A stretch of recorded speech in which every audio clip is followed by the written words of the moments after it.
भारत मातेला खरोखर म्हणजे आपण आपल्या परीने वंदन केलं पाहिजे. या सर्व शूरवीरांना, क्रांतिकारकांना आपल्या वंदन केलं पाहिजे. असं हे वंदन करून खरं तर ह्या सर्व क्रांतीमध्ये किंवा क्रांती कार्यामध्ये अशी एक महान विभूती होऊन गेली आणि तिच्याकडून प्रेरणा घेऊन ह्या सर्व क्रांतीवीरांनी, आपल्या सर्व सैनिकांनी असं प्रचंड शौर्य गाजवलंय. ते म्हणजे छत्रपती शिवाजी महाराज. आणि त्यांची कथा आपल्याला, शिवाजी महाराजांचे आपले फेवरेटच आहेत आणि त्यांची कथा आपल्याला आवडतेच. त्यांचं चरित्र आपण बघतोय, तर त्या चरित्राकडे आपण आता शेवटचं सत्र आहे, आपण वळूया. आणि कुठपर्यंत आली आहे आपली कथा ते थोडंसं बघून मग त्याच्या पुढे खरोखर महाराजांच्या जीवनामध्ये, ह्या शिवचरित्रामध्ये काय झालं तो भाग थोडक्यात बघूया. शेअर करतो मी स्क्रीन. स्क्रीन दिसली की फक्त मला जर सांगितलं शंतनू किंवा आशुतोष, दिसतीये स्क्रीन? स्क्रीन दिसते. Yes, okay. तर आज जे आपण बघणार आहोत ते थोडासा हा महाराजांचा शिलेदार जो होता, म्हणजे सरनोबत नेतोजी पालकर यांची गोष्ट आहे. आणि त्यामध्ये शिवचरित्रामध्ये म्हणजे महाराजांच्या जीवनामध्ये घडलेले काही प्रसंग आहेत. या प्रसंगांमधून खरं तर बघायचं काय आपल्याला, ह्या प्रसंगांमधून महाराजांचे गुण समजून घ्यायचे, त्यांचं जीवन कसं होतं, कशा पद्धतीने, म्हणजे लोकांचं मन राखावं तर कसं, तर शिवबासारखं शांत चित्ताने सहन करत जावे, तर कोणासारखे, शिवबासारखे. असं वाटतं की ही एवढी महान विभूती आहे, एवढी ताकद आहे, एवढं मोठं सैन्य आहे, पण हे काही एका दिवसात उभं राहिलेलं स्वराज्य नाहीये. यासाठी अख्खं जीवन खर्च केलेलं आहे. त्यासाठी वेळोवेळी पावलोपावली ज्या ठिकाणी संयम बाळगायला पाहिजे तो युद्धामध्ये शिवबांनी संयम बाळगलेला आहे. ज्या ठिकाणी राजकारण केलं पाहिजे त्या ठिकाणी राजकारण केलेलं आहे. शौर्य आणि इतर सर्व दैवी गुण तर विलक्षण, म्हणजे अवतारच आहेत आपले शिवबा, म्हणजे त्यात काही प्रश्नच नाही. पण असं जरी असलं तरी कशा पद्धतीने ह्या सर्व गोष्टींचं नियोजन केलं पाहिजे, कशा पद्धतीने याला सामोरं गेलं पाहिजे, जे कर्तव्य आहे ते कसं उत्कृष्ट केलं पाहिजे, ह्या अनंत गोष्टी महाराजांच्या जीवनातून कळतात. तर मागच्या वेळेस आपण थोडक्यात काय बघितलं, तर मन राखलं म्हणजे काय झालं, तर खरं तर शिवबांना राज्याभिषेक झाला होता, पण अशीच एक महान म्हणजे पंडित एक आले आणि ते तंत्रविद्येचे पंडित होते आणि ते एकदम मूड ऑफ निघून गेला. त्यांचा हिरमोड झाला, कारण त्यांनी सांगितलं तंत्रविद्येच्या अनुसरून तुम्ही राज्याभिषेक करून घेतला पाहिजे. मग काही लोकांना उगाच वाटायला लागलं की खरंच असं बरोबर नाही आहे, त्यांना दुखवायला नको होतं वगैरे. महाराजांचं असं काही नव्हतं. महाराजांना राज्याभिषेकही नसता आला तरी चाललं असतं. इतरांचाच अट्टाहास होता आणि तो महत्वाचाच होता, यात काही शंका नाही. छत्रपती होणं महत्वाचं, ते बघितलं आपण मागच्या वेळेस. पण असं यांचं मन राखण्यासाठी, इतर लोकांचं मन राखण्यासाठी आपण बघितलं की महाराजांनी ह्या तांत्रिक पद्धतीने हा राज्याभिषेक करून घेतला. त्यामुळे त्यांनी कोणालाही दुखावलं नाही. तुम्ही म्हणताय ठीक आहे करूया, तुम्ही वाईट वाटून घेऊ नका, योग्यच आहे असं म्हणून ते करून घेतलं. ते झाल्यानंतर दुसऱ्याच दिवशी काय काय सहन करायला लागलं होतं. महाराजांच्या या राज्याभिषेकानंतर लगेचच पहिला राज्याभिषेक झाला होता, राईसाहेब गेल्या, आऊसाहेब गेल्या, म्हणजे जिजाऊ गेल्या. त्यानंतर पुढची मोहीम आखायला सुरुवात केली. त्यानंतर हा दुसरा छोटा राज्याभिषेक झाला. त्यानंतर लगेचच एक प्रतापगडावरती वीज पडली आणि त्यांच्या मोठ्या घोड्यांच्या पागेला प्रचंड आग लागली. अनेक घोडी, अनेक जनावर, त्यामध्ये हत्ती देखील होरपळून मेले. पण महाराजांनी सर्व शांतचित्ताने सहन केलं की उगाच त्या ठिकाणी चिडचिड केलीये, राग केलाय, त्रागा करून घेतलाय, कोणाला तरी नोकरीवरनच काढून टाकलाय वगैरे वगैरे, काही नाही. जे आहे ते ईश्वराची इच्छा आहे. आता इथनं पुढे कसं केलं पाहिजे, माझा प्रयत्न मी कसा केला पाहिजे, या भूमिकेतनं महाराज कायम चालत आले. आणि त्यानंतर पुढे काय झालं, लगेचच औरंगजेबाने हा बहादूर खान कोकलताश नावाचा बलाढ्य सरदार होता, तो अफजल खानासारखाच त्याला स्वराज्यावरती धाडलं, दख्खनचा त्याला सुभेदार केला, खूप मोठी फौज घेऊन तो आला. बघा एका पाठोपाठ किती गोष्टी घडल्या. तिकडे एका ठिकाणी सुरतेवरती महाराजांचं सैन्य गेलं होतं, तर तिकडे आपल्याच लोकांनी तिकडे काही असा ट्रायबल एरिया होता, तर त्यामध्ये त्या लोकांनी महाराजांच्या फौजा धरून ठेवल्या आणि महाराजांच्या फौजा धरून ठेवल्यानंतर म्हणजे अडवून धरल्या आणि अडवून धरल्यानंतर आता त्या ठिकाणी युद्ध करायचं की काय करायचं, सुरतेकडे जाऊ देऊन ना. पण महाराजांचा निरोप स्पष्ट होता की आपल्या लोकांची हानी करायची नाही, नुकसान होऊ द्यायचं नाही. त्या ठिकाणी युद्ध करणं गरजच नव्हती. ते युद्ध टाळलं, मराठी फौजा परत वळल्या. पोर्तुगीजांवरती, गोव्यामध्ये पोर्तुगीज होते, तिकडे फोंड्याचा किल्ला आहे, त्या फोंड्याच्या किल्ल्यावरती प्रथम धावा बोल केला होता आणि हा जो धावा केला होता तो अयशस्वी ठरला. खरं तर यशस्वी झाला नाही, पण म्हणून महाराज त्या ठिकाणी कुठल्याही प्रकारे त्यांनी उतावीळपणा केला नाही. परत पुन्हा काय चूक झाली असेल, कशामुळे त्या ठिकाणी सक्सेस मिळाला नाही हे समजून घेऊन इंट्रोस्पेक्ट करून परत अजून बेटर प्लॅन त्यांनी आखला. एवढंच नाही तर आता मराठ्यांचं म्हणजे हे सगळे प्रसंग एका पाठोपाठ घडत होते. महाराजांनी आता मोगलांना शून्य किंमत द्यायला सुरुवात केली होती, कारण सुरतेला धमक्या द्यायला सुरुवात केली होती की जर तुम्ही खंडणी पाठवली नाही तर पुन्हा लुटू. आणि एका पाठोपाठ एक स्वराज्याचा विस्तार करण्याचा झपाटा लावला. हे सगळं मागच्या वेळेस बघितल्यावर का आपण, आणि तो विस्तार बघा तुम्ही एका वेळेस, म्हणजे महाराजांचा आवाकाच असा होता, नियोजनच असं होतं की एका वेळेस त्या फौजेच्या तुकड्या आणि असे बलाढ्य सरदार असायचे उभे करायचे आणि त्याच वेळेस सपाटा लावायचे ते की कोणाला वेळच मिळाला म्हणजे गनिमाला, शत्रूला वेळच मिळाला नको डोकं वर काढायचा की संपवून टाकायचं. तर गोव्यामध्ये परत अनाजी पंतांना पाठवलं. त्याच्यानंतर एक पलटण सुरतेवरती चालून गेली. दुसऱ्या ठिकाणी समुद्रामध्ये आरमार म्हणजे नेव्ही, तुम्हाला इथे चित्रामध्ये दिसेल की ती नेव्ही जी आहे ती जंजिऱ्यावरती धाडली. समुद्रामध्ये विस्तार करण्याचं काम स्वराज्याचं चालूच होतं. एका ठिकाणी सागरामध्ये जंजिऱ्याच्या जवळच एक पद्मदुर्ग नावाचाच किल्ला बांधायला सुरुवात केली, कारण जंजिऱ्यामध्ये हा सिद्धी बसला होता आणि तो जंजिरा काही केल्यास स्वराज्यामध्ये घेता येत नव्हता. त्यामुळे तिथे सिद्धी म्हणजे हे ना हबशी लोक होते, आफ्रिकेमधून आलेले होते, चाचेगिरी करायचे म्हणजे पायरेट्स होते ते समुद्रावरचे. आणि ते तिथे येणाऱ्या जाणाऱ्या सगळ्या प्रवाशांना, व्यापाऱ्यांना लुटालूट करायचे, बायका पळवायचे, मुलं पळवायचे, असं फार विचित्र त्यांचं सगळं काम चाललं होतं. आणि औरंगजेबाचा त्यांना पाठिंबा होता, त्यामुळे त्याच्या बळावर हे सगळं चालायचं. त्यामुळे त्यांना जरब बसली पाहिजे, दम बसला पाहिजे, म्हणून हा पद्मदुर्ग किल्ला तिथे उभा करत होते. आणि त्याच वेळेस कोल्हापूरवरती दत्तोजी पंतांना धाडलं, तिकडे कोल्हापूर काबीज करायला. कोल्हापूरचा जो प्रांत तिकडे आदिलशाही खाली होता तो परत स्वराज्यात आणायला सुरुवात केली. आणि महाराज स्वतः खानदेश आणि नंतर कल्याण भिवंडी, पुढे दंडा राजापुरी, ही सगळी ठाणी आणि कुडा हे सगळं काबीज करत गेले. सगळं महाराजांनी एक सपाटा लावला. आणि त्याच वेळेस तिकडनं मुघलांकडनं हा बहादूर खान कोकलताश आला होता आणि त्या बहादूर खान खूप मोठी फौज घेऊन आला होता. आता 2 स्वाऱ्या महाराजांनी म्हणजे मराठ्यांनी त्यांच्यावरती केल्या बरं का. पहिली स्वारी आणि दोन्ही वेळेस गनिमी कावा केला. म्हणजे महाराजांची युद्धनीती कशी होती, चाणाक्ष किती होते बघा. पहिल्या वेळेस काय केलं, पहिल्या स्वारीमध्ये त्याला आता मोठी छावणी टाकली होती आणि त्या मोठ्या छावणीमध्ये ना आता यांनी काय केलं की महाराजांनी एक मोठी फौज 7-8 हजाराची फौज पाठवली बरं का 10 हजाराची फौज पाठवली. आणि ही जी फौज गेली त्याच्यामधल्या त्यांनी काय केलं, 7-1 हजाराची फौज अलीकडेच ठेवली आणि ते आहे असं जाणूनच दिलं नाही गनिमाला म्हणजे शत्रूला. आणि 2 हजाराची फौज या बहादूर खानावरती सोडली. आता त्या बहादूर खानाला दिसलं, त्या जे जासूस होते त्यांनी बातमी आणली की अरे मराठ्यांची फौज चालून येते. बहादूर खानाला तेच पाहिजे होतं. तो म्हणला किती आहे, 1,5-2 हजाराची फौज असेल, घोडदळ आहे म्हणजे घोडेस्वार आहेत. आणि असं म्हणल्यानंतर काय, तो बहादूर खान तर म्हणजे संतापला की एवढीशी फौज घेऊन माझ्या एवढ्या भल्या मोठ्या फौजेवर चालून येतो. त्यांनी हाताची सर्व फौज जी काय होती ती गोळा केली आणि अख्खी मुघली फौज तिकडनं मराठ्यांवरती तुटून पडायला निघाली. आता गंमत मराठ्या फौजेने अशी केली की येऊ दिलं आणि जसे हे जवळ आले आणि आता युद्धाच्या टप्प्यात येणार असे म्हणल्यानंतर मराठ्यांनी आपले घोडे वळवले आणि सरळ उलट्या दिशेने पळत सुटले. हा बहादूर खान आपला आणि त्याची ती मुघली फौज भंजाळली, तो त्यांच्या मागे सुटला आणि ते मराठे वानरसेना हातात कसली येते झाली पसार आणि इकडे तिकडे कुठे कुठे जंगलामध्ये पसारून गेले. आणि हा बसलाय शोधत आणि ह्याचा हा एवढा लवाजमा घेऊन ह्याचे उंट, ह्याचे हत्ती आणि काय काय काय काय घेऊन त्यांच्या मागे हा कसा त्यांना दमछाक घ्यायची.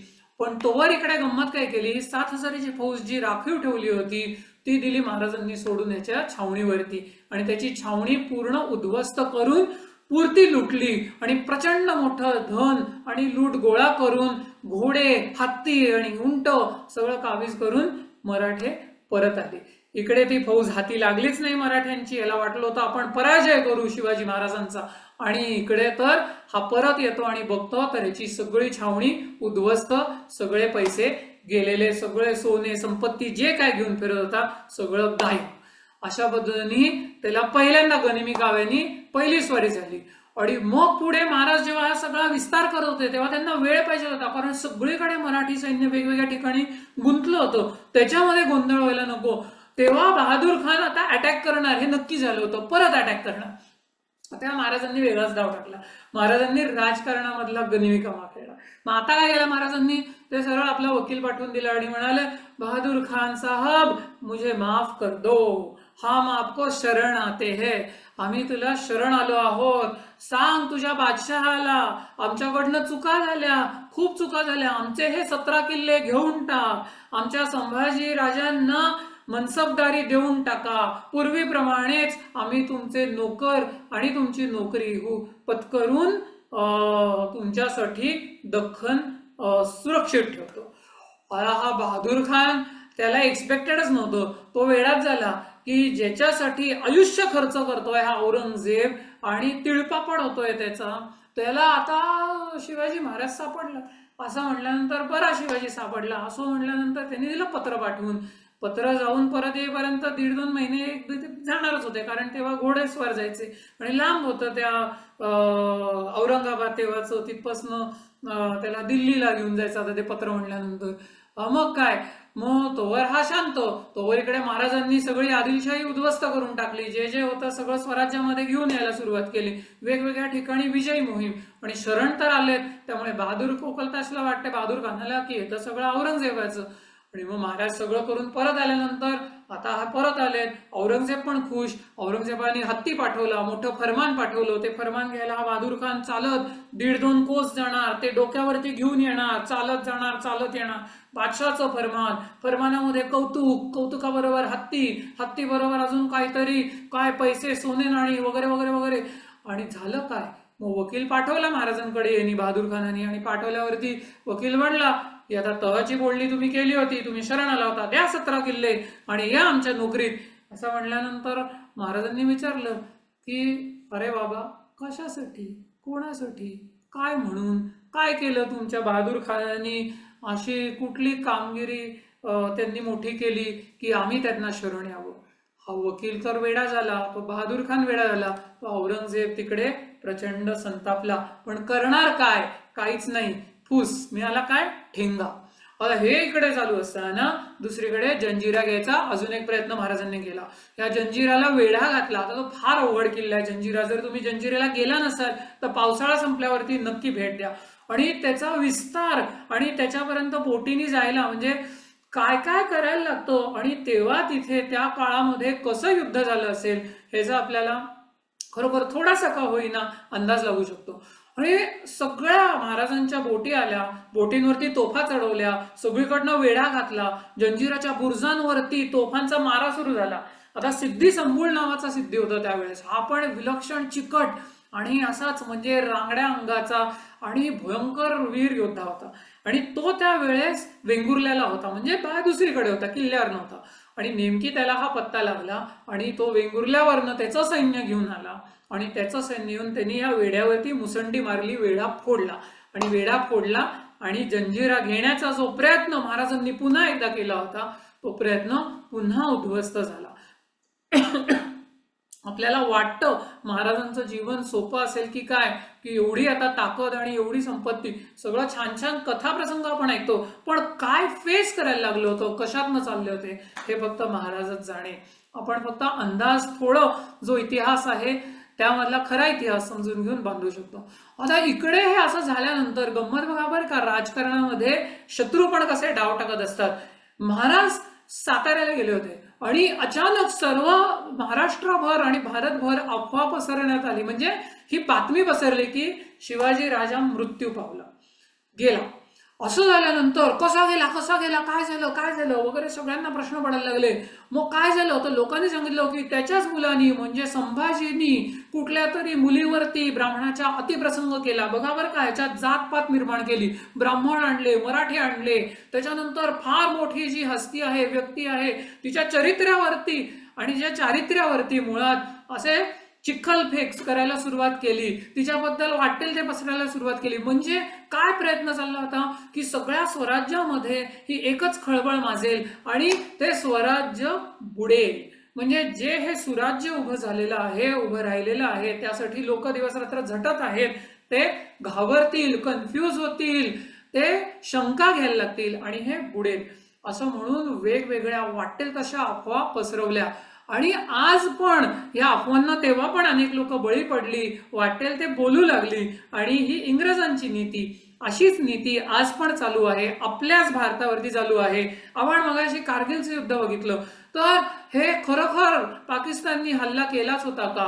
26/11चा हल्ला झाला होता मुंबईवरती, तर ते आपल्याच संघाच्या लोकांनी तो हल्ला केला अशी अफवा, त्याच्यावरती पुस्तकं छापण्यात आली.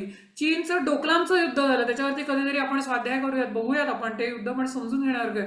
तर त्याला खरोखर आपल्या लोकांनी काही शौर्य गाजवलं का? आपलेच 30-20 जवान मारले गेले, असं चीनला काही झालंच नाही, आपली जमीन चीननी घेऊन टाकली, काय काय काय काय कॉन्स्टिट्यूशन डिस्ट्रॉय केलं जाणार आहे, भारतामध्ये नुसती जातपात आहे, आता ब्राह्मण इतर लोकांना त्रास देणार आहेत, इतर लोक अजून कोणाला त्रास देणार आहेत, अशा सगळ्या अफवा पसरवण्याचं काम जे जे विकृत लोक असतात, ज्यांना चांगल्या गोष्टी बघवत नसतात, त्यांचा सतत प्रयत्न झालेला असतो. पण त्यांना बळी न पडता स्वराज्यामध्ये जसे सरदार उभे राहिले होते, जसे महाराजांच्या प्रतिनिष्ठा होती आणि योग्य शस्त्र आणि शास्त्र, आपण मगाशी बघितलं देवीची जी आराधना केली त्याच्यामध्ये देवीचं रूप कसं असतं, त्याच देवीचे इष्टदेवी ज्यांची होती त्यांचे जे भक्त होते असे महाराज, आणि त्यांच्या जीवन चरित्रामध्ये कितीही असे प्रसंग आले तरी महाराज आणि त्यांच्या लोकांनी त्यांना सामर्थ्याने यशस्वीपणे तोंड दिलं आणि कुठलेही सरदार स्वराज्याचे याला बळी पडले नाहीत. कारण महाराजांना झालं काय होतं, साताऱ्यामध्ये खूप आजारी पडले होते. तुम्ही विचार करा, अथक परिश्रम, सतत सतत सतत ह्या गोष्टी झाल्या होत्या. कारण एकही क्षण त्यांना उसंत नव्हती की आता थोडंसं बसतो, आता थोडंसं एंटरटेनमेंट करतो, आता थोडंसं मनोरंजन करतो स्वतःचं, जरा इकडे पिकनिकला जाऊन येतो. नथिंग डुईंग हे शक्यच नव्हतं. कारण 14व्या वर्षी घाट घातला होता, स्वराज्याचा शपथ घेतली होती, आणि तेव्हापासनं तो पहिला तोरणा किल्ला घेतल्यापासनं महाराज, आता जे काही महाराज ज्या वयात होते, 40 वर्षांचे वर जास्तच होतं वय महाराजांचं, तेव्हा प्रत्येक क्षणाक्षणाला महाराज झुंजत होते. आपल्याच लोकांच्या अनेक गोष्टी ते सहन करत होते, उपेक्षा वेगवेगळ्या पद्धतीने त्यांच्या बाबतीत जी घडली होती ती सुद्धा सहन करत होते. पण त्या लोकांना बरोबर घेऊन हे धर्मकार्य उभं करत होते. धर्मकार्य, देशकार्य, लोककार्य, मुख्यतः म्हणजे देवकार्य, या भूमिकेतनं हे सर्व जीवन जगत होते. तर युद्धाचं त्यांचं सर्व कार्य होतं. ते क्षत्रिय पुरुष होते, अवतारी पुरुष होते. आपल्या समोर असं काही युद्धबिद्ध करायचा प्रसंग नसताना सुद्धा आपले हातपाय गळलेले असतात. ही परिस्थिती येता कामा नाही, हे आपण महाराजांच्या चरित्रातनं घेतलं पाहिजे. आणि साताऱ्याला हे सगळं शरीरावरती झालेले एवढे आघात, एवढा सगळा स्ट्रेस, त्याच्यामधनं महाराज आजारी पडले. आग्र्यावरनं आल्यानंतर सुद्धा आजारी पडले होते, कारण सपाटा लावला होता स्वराज्याच्या विस्ताराचा, आजारी पडले. तसंच ह्या विस्तारानंतर आजारी पडले, पण त्यातनं ते मृत्यूला हुलकावणी देऊन बाहेर आले. आणि नंतर परत शिवाजी राजा आणि ही मराठी फौज सर्वत्र आता धुमाकूळ घालत आहे, स्वराज्य वाढवत आहे, या बातम्या सर्वत्र येऊ शकल्या, परत यायला लागल्या. त्यामुळे सगळे शत्रू निराश झाले.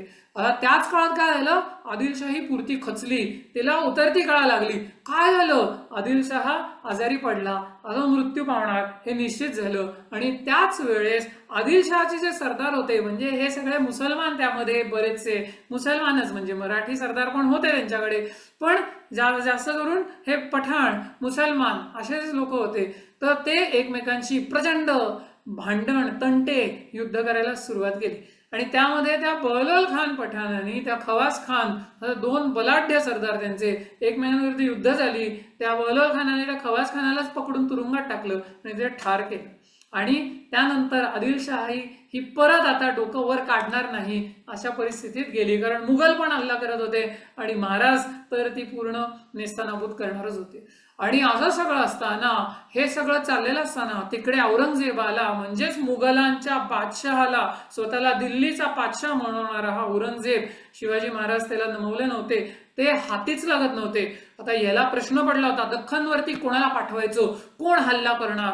सगळे एक एक शूर बहादर याचे सगळे मार खाऊन परत येत होते. आताच त्या बहादूर खान कोकलताशचा सुद्धा जो काय प्रकार झाला होता, तर मी त्याला परत बोलून घेतलो. मग त्याच्या डोळ्यासमोर एक असाच बहादूर उभा राहिला. तो बहादूर म्हणजे 9 वर्ष अफगाणिस्तानामध्ये युद्ध करत होता, काबूल पासून कंदाहार पर्यंत जबरदस्त शौर्य गाजवत होता. कोण होता? त्याचं नाव मोहम्मद कुली खान असं त्याचं नाव होतं. कोण हा मोहम्मद कुली खान? कसा दिसतो? अरे शिवाजी सारखाच दिसतो. काय? कसा त्याचा प्रताप आहे? अरे शिवाजी सारखाच त्याचा प्रताप आहे. अरे होता तरी तो कुठे?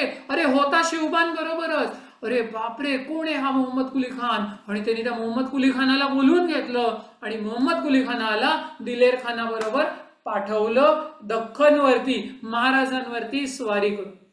आणि हा मोहम्मद कुली खान शिवाजी सारखाच दिसणारा, आपल्या शिवबान सारखाच दिसणारा, शिवबान बरोबरच खांद्याला खांदा लावून लढणारा आणि शिवबांचाच भक्त होता. तो म्हणजे दुसरा तिसरा कोणी नाही तर खरं तर नेतोजी पालकर, म्हणजे स्वराज्याचाच सरसेनापती असा हा नेतोजी पालकर होता. आणि त्याला काही प्रसंग असा घडला होता की जिथे महाराज मला वाटतं पन्हाळगड घ्यायला गेले होते आणि तो गेलेत असताना महाराजांनी आणि नेतोजींनी एकीकडनं यायचं, महाराजांनी एकीकडनं यायचं, त्याच वेळेस यायचं आणि नेतोजींना काही कारणाने उशीर झाला आणि 1000 मराठे महाराजांच्या सैन्यातले मारले गेले. कारण महाराजांना जे सैन्य अपेक्षित होतं नेतोजींचं ते पोचलंच नाही. आणि महाराजांनी नेतोजींना सवाल केला की काय झालं, का नाही आलात? आणि त्याच्यावरती काय तो हिरमुसला आणि सरळ आदिलशाही आणि तिकडनं मुघल यांच्याकडे निघून गेला आणि मिर्झा राजांकडे मला वाटतं तो गेला होता. आणि तिकडनं त्याला पकडण्यात आलं आणि पकडून त्याला बाटवण्यात आलं आणि नेतोजी पालकरचा आणि त्याच्या कुटुंबाचा आता नाव बदलून, धर्म बदलून त्याला मोहम्मद कुली खान हे नाव देण्यात आलं. आणि हा आता स्वराज्यावरती चालून येत होता. पण ह्याच्या डोक्यात फक्त एकच विचार होता की माझे शिवबा आहेत, माझे आऊसाहेब आहेत, ही माती माझी आहे, त्या मातीमधलं स्वराज्य हे माझं आहे, माझ्या राजाने हे उभं केलेलं आहे. आणि जी पहिली संधी मोहम्मद कुली खानला मिळाली तिथनं पसार होण्याची, मुघली छावणीतनं तो पसार झाला आणि सरळ रायगडावरती राजांकडे गेला आणि राजांकडे जाऊन त्यांनी माफी मागितली. महाराज इतके दिलदार होते, महाराजांचं हृदयच इतकं विशाल आणि महाराजांची दृष्टी पण इतकी विलक्षण होती. म्हणजे दूरदृष्टी कशी असते की आपला माणूस हा 9 वर्ष गेला होता, बाटवला गेला होता, काही कारणाने रुसला होता, पण तो आता परत आलाय, तर त्याचा त्यांनी स्वीकार केला आणि शास्त्रयुक्त शास्त्रशुद्ध पद्धतीने मोहम्मद कुली खानाला परत हिंदू धर्मामध्ये घेतले. वेद मंत्रांच्या घोषामध्ये मोहम्मद कुली खान परत नेतोजी पालकर झाला. आणि अशा पद्धतीने ह्या नेतोजींची खरं तर त्यांचं शौर्य आणि त्यांची कहाणी पण विलक्षणच आहे. ती या ठिकाणी इथपर्यंत महाराजांचं चरित्र आलंय. इथनं पुढे महाराजांचं आणि समर्थांची एक भेट आहे आणि त्यानंतर काही शेवटचा काळ आहे महाराजांच्या उतारवयातला, तो आपण सावकाश बघूयात पुढच्या स्वाध्यायामध्ये. इथे आपण सांगता करूयात स्वाध्यायाची. हरिओम तत्सत. हर हर महादेव.